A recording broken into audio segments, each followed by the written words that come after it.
I think that like the older you get, the better that you get. You don't have to rest on your laurels. We wanted our band to evolve naturally, and we knew somewhere in the back of our minds, in like 1993, 1994, that our best work was yet to come. And I think within the past 5 years, I think it's like we've really defined our own era of, and I think we'll be this era for us will like be looked back on for us with like a lot of pride.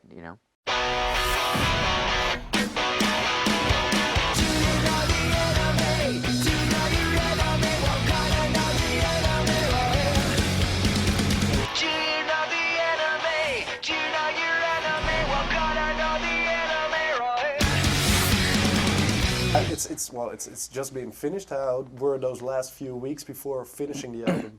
How stressy is that? It's stressful, I mean, I think you take the pressure and the stress and you try to use it to your advantage to come up with the best stuff that you've ever done. Just go deep, and I don't know, it's such a long process of just, we're just really excited to be able to put it out now. Yeah. It's been said that it's like a natural response or a follow-up to American Idiot, which was a very well-received album. How confident were you this time that you would be able to pull it off again? I think you go from the confidence of being arrogant to being completely insecure and wanting to like suck your thumb in the corner and be a baby. Yeah. So, but it's like you feel empowered and you feel totally vulnerable at the same time. So, and I think it's just trying to find that honesty within yourself when you're making a record. It's having those, like a song like "Know Your Enemy," which is like, a really empowered moment, and just kind of feeling like you're like it's like a declaration of self-independence or something. Mm-hmm. And then to a song like "Restless Heart Syndrome," where it's kind of one of those songs where it's you're going into some of the darkest places of your mind. Yeah. So. But it's exciting to go through all those feelings. In such a short time, I guess. Well, it's an emotional roller coaster. I mean, I don't know. Mike is kind of my shrink. So yeah. He wears a monocle. He puts on a suit. Tell me about your childhood. Better yet, write it down and put some chords to it. Yeah, tell me how you were finger fucked as a child. Yes. I prescribed him Belgian beer. Yeah. So, but if you're the shrink in the band, what are you in the band then? I'm the finger fucker. Drummer / finger fucker. That's I'm glad we got that out of the way. That's good to know. No, really. No. Another time. Enjoy. Careful, he's got a hangnail. Okay. Well, this will never get out of my nose again. Anyway, 21st Century Breakdown. It's a concept album. It's divided into 3 chapters, and it's a very personal album as a response to the political laden American Idiot.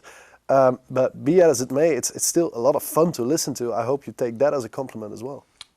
Yeah, I mean, thank you. I mean, I think this record kind of covers the most sort of, rockin' stuff that we've ever done to some of the most like somber, intimate, quiet moments we've ever done. I mean, you can hear that in the song like Christian's Inferno, and then going into Last Night on Earth, where it's like one song is completely diabolic and like a subway ride to hell, and the other one is just an intimate moment. So I think it is a fun listen, and the melodies and the rhythms and the music and the guitars and the bass and all that. It is like very cheerful at its even darkest moment. So, if you didn't speak a word of English and we didn't, translate the lyrics, or you didn't have any idea what we were talking about, you'd probably be like, "Oh, this is a really fun song," at Christian's Inferno. So.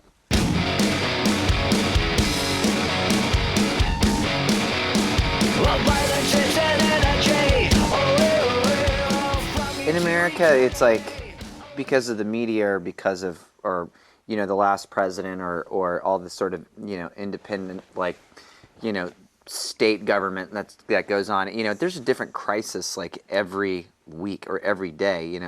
I mean, one second you're talking about like what dog that Obama's going to have, or what all of a sudden it's the swine flu, and all of a sudden Israel is getting mad because they're offended, so they want to call it the Mexican flu. And then you have like Hurricane Katrina, and you have Two wars going on. two wars going on. I mean, I think we're in a lot of ways it's much more like diabolic and apocalyptic way of like the world is right now.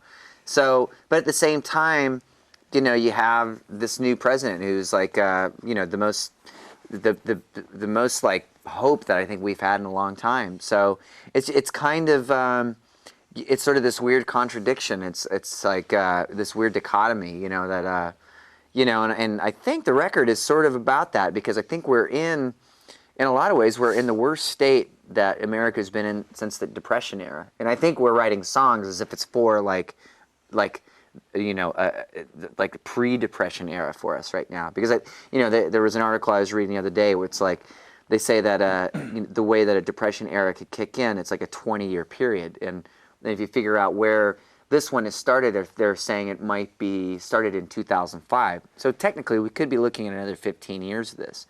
But there is the sign of hope that we have, that, you know, like a song like "See the Light" that's on the record.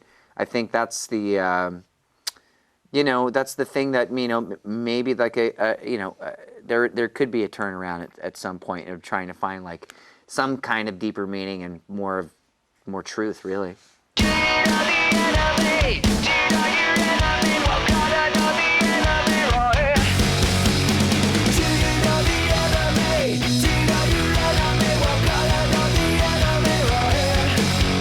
Do you feel like now you got a different sort of fans, or that you got like two groups of fans, the ones before and the ones that got to know you after American Idiot? Or Well, yeah, but I think they you know, it's weird because I've always felt like, you know, it doesn't matter when you join this party, come on in, you know.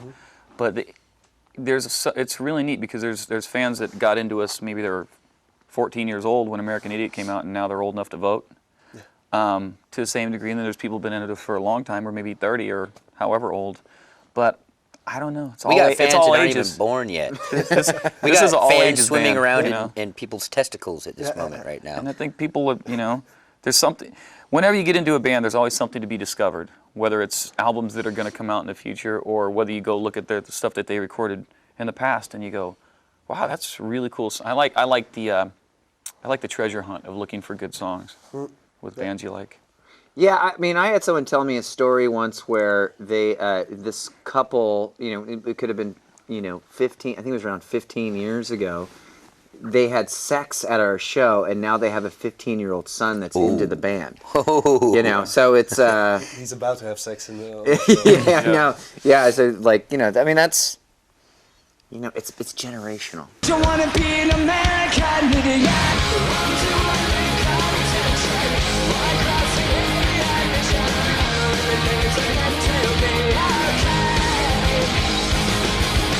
I think sometimes we write from a standpoint of playing live, just because I think we've been on the road for so many years that you know, we like that connection with the audience, whether it's playing in a club or it's playing at like, you know, like a stadium or something like that. You know, it's I don't know. There's nothing that's more. I feel I get so much.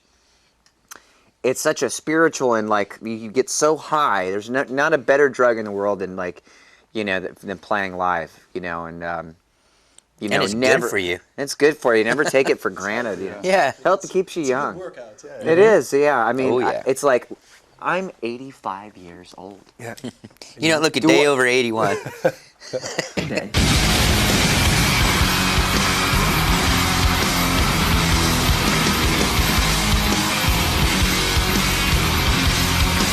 Well, we pride ourselves on just doing whatever, I mean, pretty much whatever we want. And, you know, a few weeks ago we were having band practice, and we just decided to call a show that night. We went and played a 400-person show in San Francisco. And then 2 days later we played another one in San Francisco. Then we played in 3,000 at 3,000 in Oakland at the Fox Theater. And then the next night played a place for, it's a 400-person club with about 700 people in it called Uptown. Yeah. Across the street. And so it's really, there's no rules, you know. I mean, and if it gets where you feel like you get stagnant, then you just mix it up. I mean, we did the whole Foxborough Hot Tubs tour last summer, and that was like 300-person venues. Some of the shows were 300 people in a 100-person club. And That's one of the things I think that this band can pride itself on, is going out and, playing the smallest venue in the world to the biggest one in the world. Yeah. And they're all great. How different are those two worlds, like Foxborough Hot Tubs or your side show? I don't know how to describe it. And Green Day, how different are they from one another? I mean, It's like an alter ego, really. It's like Yeah. a sort of, drunk uncle Yeah. that, in the back of your mind that Cousins. Yeah. They kissing cousins. Yeah, kissing, because those guys are definitely more. They live on the edge a little harder than Green Day does at times. With all the, the alcohol, the partying, the orgies, and just everything that they do. It's completely wrong. the Bloodletting.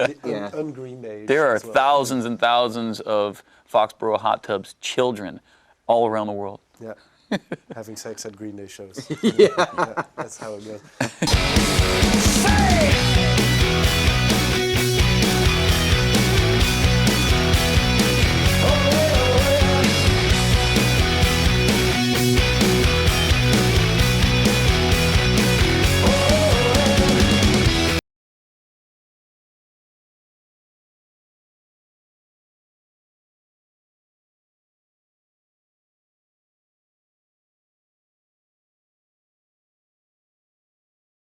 Dookie's a killer record. I love playing the songs off there. I love playing She. I love playing Basket Case.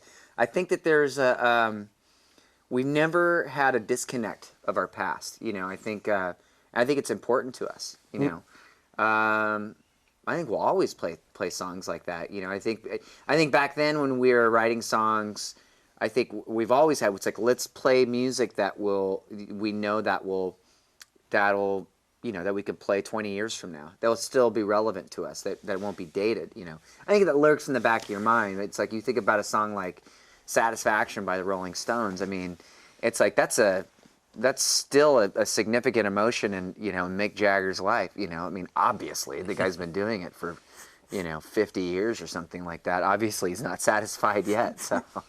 Yeah. How do you think, if you look at it the other way around, how do you think the guys that made Dookie, how would they like an ambitious album like, for instance, 20th Century Breakdown? Whoa. I think they'd be like, we want to do that. Yeah. might bum us out at first, and then we say, nah, we'll do there. Yeah, we want to do that. Those guys sound like us. Yeah, we want to do that. Only we probably want to do kick that our better. ass. Yeah. Those guys sound like us, but only older and better. They're more handsome. They're more handsome than us.